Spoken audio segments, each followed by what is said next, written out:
All right, the next example, we're going to talk about construction loans and fix and flip or renovation loans.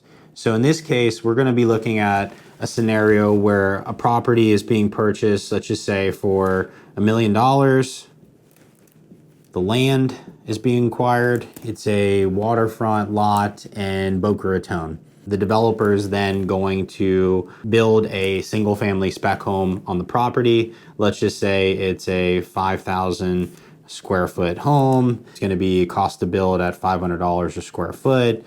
Thus the budget is $2,500,000. So the total cost is going to be $3,500,000.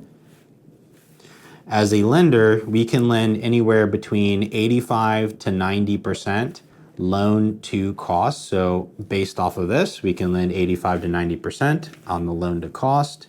That's our max cap.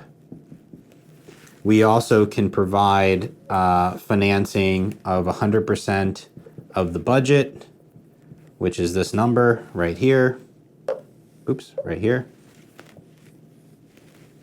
And we can provide 60% to 65% of the land cost